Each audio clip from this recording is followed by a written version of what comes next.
ජෙස්පීටයි හැම කෙනාටම ජීවමාන යේසුස් වහන්සේගේ නාමයෙන් ඉතාමත් ආදරෙන් සහ ගෞරවයෙන් ඔබ පිළිගන්නවා. අදයි දෙවදරුවනි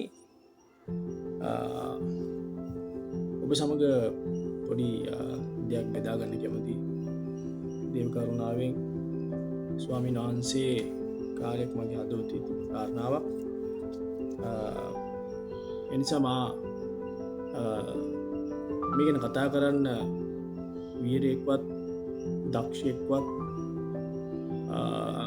සෑම දේම කරපු කෙනෙක්වත් කියලා කියන්නේ.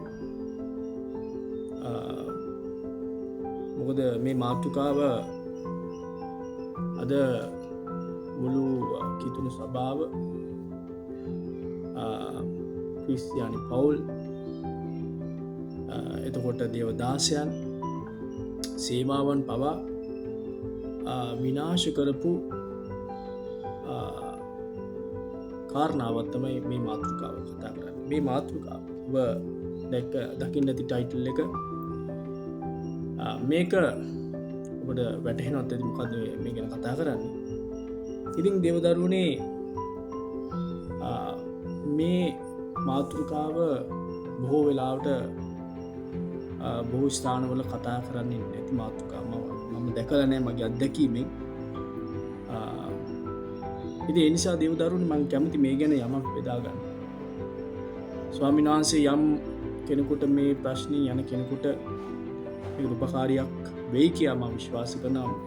ඒදියත් මා පවා මේ කාරණාවෙන් මේ කතා කරන මාතෘකාවෙන් නැත්නම් අපි කෙලිම කිව්වොත් මේ පාපේ ගමන් කරපු කෙනෙක් නෙමෙයි. බොහෝ දෙනෙක් නොකියුවත් බොහෝ දෙනෙක් මේ තුලින් ගමන් කරමින් සිටින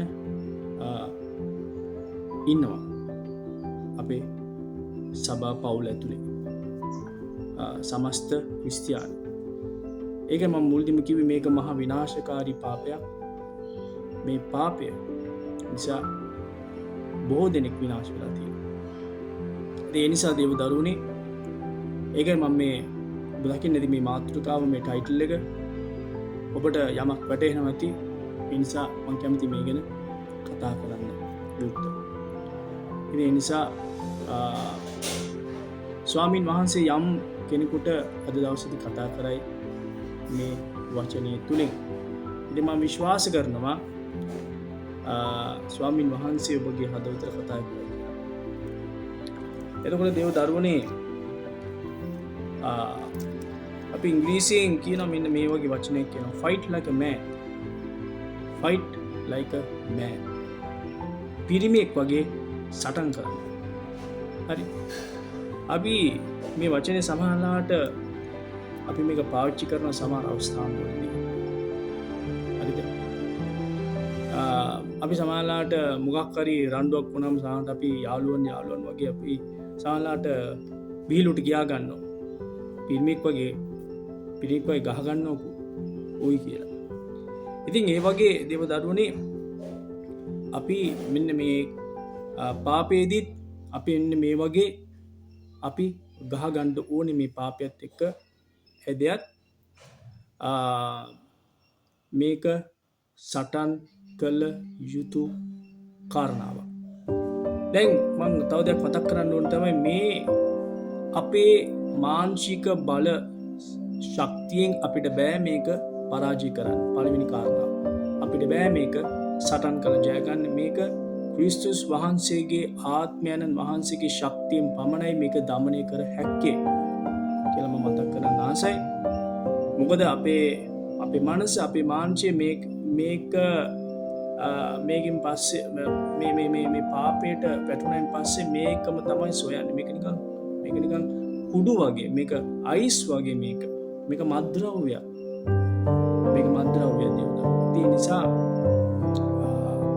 මේකට බැහැ වුණාම මේකට අපි වැටෙනවා. ඒ නිසා දේව කරුණාවෙන් පමණයි අපිට ජය ගන්න පුළුවන්.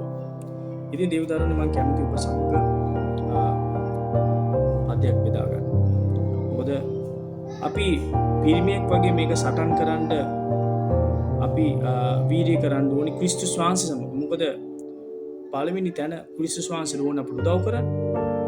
අපි තීරණයක් ගන්න ඕන ස්වාමිනී ඔබේ ශක්තියෙන් විතරයි මට මේක දරන්න. ඒ නිසා දෙවිදරුවනේ අපි බලමු ගීතාවලිය 119 9 සිට 11. හරි. ගීතාවලිය 119 9 සිට 11යි මේ පද බලමු මොනවද කියන්නේ කියලා. right. තරුණයෙක් තමාගේ මාර්ගය පවිත්‍ර කරගන්නේ කෙසේ? කුමකින්ද? තරුණයෙක් තමාගේ මාර්ගය පවිත්‍ර කරගන්නේ කුමකින්ද? ඔබගේ වචනයේ ප්‍රකාර පැවැත්මිනි. මාගේ මුළු සිතින් ඔබ සෙවිමි.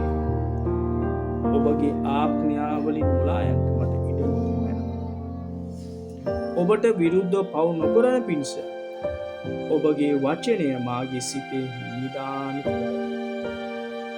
දැන් මේකෙදී මෙන්න මේ කාරණාවල් ටික තමයි අපි ඉතාමත් වැදගත්. සමාන ලයිට් එක පොඩ්ඩක් අවුල් සමානින්න ක්ලියර් එක වැඩි මේ පැත්තේ ජානීයක් නිසා හරිද මේක අහනවා ප්‍රශ්නයක් අහනවා තරුණෙක් තමාගේ මාර්ගය පවිත්‍ර කරගන්නේ කොහොමද?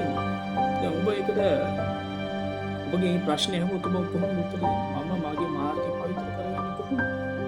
මොකද්ද මම කරන්නේ? මාර්ගය පවිත්‍ර කරගන්න. ඒ කියන්නේ පාපයට වැටෙන්නේ නැතුව දෙවියන් වහන්සේට ප්‍රසන්න ජීවිතයක් මාර්ගයක් දිනපත කොහොමද මම යන්නේ කියන ප්‍රශ්නේ යහන්න. එතකොට ගීතාවලිය කෙලින්ම කියනවා මේකට උත්තරේ තමයි ඔබගේ වචනයේ ප්‍රකාර පැවැත්මෙන්. ඒ කියන්නේ ඔබේ වචනය අනුව ජීවත් වීම. ඔබගේ වචනය අනුව ජීවත් වීම. හරි. ස්වාමින්ව මුළු සිතින්ම සොයන්න ඕන. හරිද? right? මුළු සිතින්ම උන්වහන්සේගෙන් යැපෙන්න ඕන මෙන්න මේ කාරණා. විශේෂයෙන්ම දැන් මේ පාපයත් එක්ක අපි ගත්තොත් එහෙම දේවදරුවෝ අපි දෙවියන් වහන්සේගේ වචනේ තමයි අපි ආයුධය. මේ ආයුධය අනුව අපි ජීවත් වෙන්න ඕනේ. උන්වහන්සේ අපිට මේ කතා කරන වචනය තුලින් අපි ජීවත් විය යුතුයි. ජීවත් විය යුතුයි. ඒ නිසා මගේ ආදර දේවදරුවනේ හරි අපි ජීවත් වෙන්න නම් හරි එකත් එක්කම බලන්න මෙතන කියනවා ඔබගේ වචනේ ප්‍රකාර පැවැත්මෙනි මාගේ මුළු සිතින් ඔබව සෙවිමි ඔබගේ ආඥාවලින් මොලායන්ට මට ඉඩ නොදුනු මැන. මේ දවස්පතා මේ ගමන සුද්ධව යන්න මේ වචනයත් සමග යන්න මට මුලා නොවෙන්න මට උදව් කරන්න ශක්තිය දෙන්න කියලා ගීතාවලියේ මේ පදේශ කතා කරනවා. ඒකත් එක්කම දේවදරුවනේ විශේෂම දේ තමයි මෙන්න මේ කාරණාව. ඔබට විරුද්ධව පව් නොකරන පිණිස ඔබගේ වචනය මාගේ සිතේ නිදාන කරගතිමි. ඔබට විරුද්ධව පව් නොකරන්න ඔබගේ වචනේ නිදානයක් කරගන්න. නිදානයක්. මොකද්ද මේ කියන්නේ? හරි. දේවදරුවනේ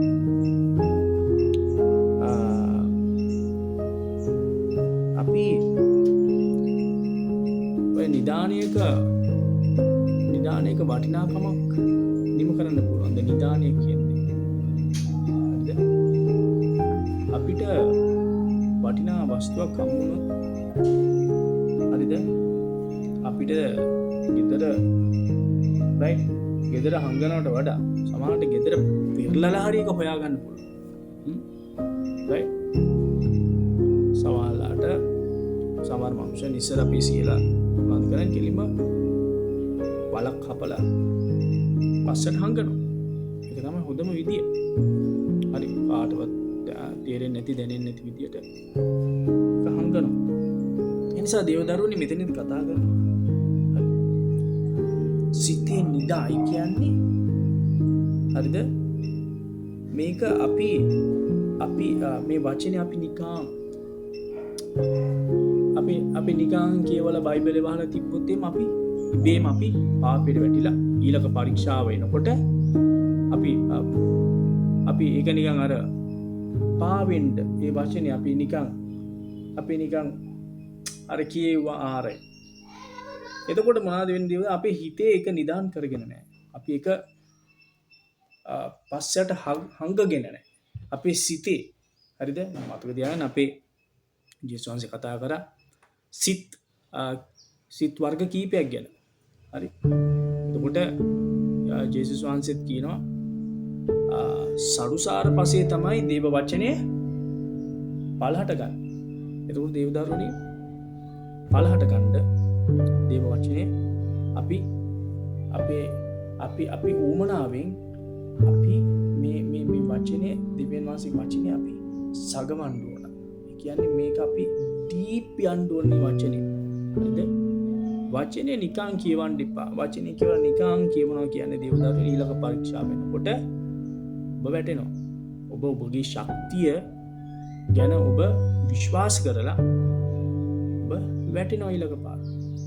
එතකොට දේවදරුවනේ මොකද්ද මේකෙන් කියන්නේ? ඔබට විරුද්ධ පව් නොකරන පිණිස මා ඔබගේ වචනේ මගේ සිතේ නිදාන කරගත්ත මේක හංගා. දේවදරුවනේ මේක වචනයක් ගත්තම මේක ගැන අවබෝධයක් තියාගන්න. මේක මෙනෙහි කරන්න. මේ වචනය ඔබේ ජීවිතේ කොටසක් වෙන්න. දේවදරුවනේ මේ වචනය ගැන මන අවබෝධයක් තියෙනවා. මේක නිකන් සිංහල බයිබලෙන් හොයලා මේක කරන්න එපා. ඔබ මේක හොයන්න තව වචනේ. හොයන්න. හරි. දෙවියන් වහන්සේගෙන් අහන්න. ස්වාමීන් මේ වචනේ මට මොකද්ද ඔබ එළිදරව් කරන්නේ? මොකද්ද ඔබ මට කතා කරන්නේ? හරි. ඒ මොන හරි දෙයක් තියෙනවනේ ඒක පොත කරන් ලියන්න. right. ඒ නිසා දේවදරුවනේ ඔබට මට පුරුෂයෙක් වගේ සටන් කරන්න නම් අපි මේ දේව වචනේ අපිට උගන්වන ආකාරයට අපි කළ යුතුයි. ඉතින් දේවදරුවනේ අනිත් එක තමයි මේ පාපයෙන් ජය ගන්නට අමාරුයි. මේ පාපයෙන් ජය ගන්න අමාරු. මොකද අපි බොහෝ වෙලාවට හිතන්නේ මේක කෙලින්ම නිකන් අර ඉන්ස්ටන්ට් කරන්න පුළුවන් දෙයක්, ඉක්මනින් කරන්න පුළුවන් දෙයක් නෑ දේවදරුවනේ. මේක මේ පාපයකට වැටුනම මේ පාපයෙන් ජය ගන්න ලේසි නෑ. හරි. එතකොට මේකට ක්‍රියාවලියක් කියලා. මේක ගමනක් මේක. හරිද? එක ගමනක්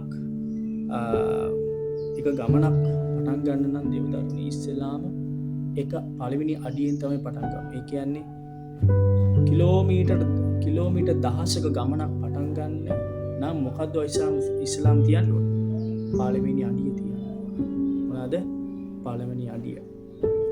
මේක අපි ඉංග්‍රීසියෙන් කියනවා a journey of 1000 miles starts from one step. A journey of 1000 miles. හරිද?